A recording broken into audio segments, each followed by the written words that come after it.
خلي لي بالك يمي، المشاكل اللي جاي تصير بهاي الفترة أغلب العالم جاي تشكي من عندها. ليش الطيور قطعت بيض؟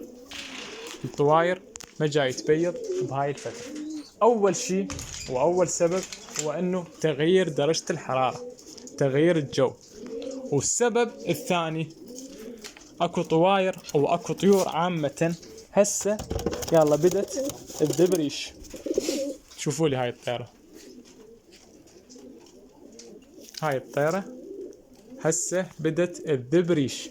فهذني السببين يخلن الطيور تتأخر بالمبياض. ولا ننسى السبب الرئيسي هو قلة الكالسيوم.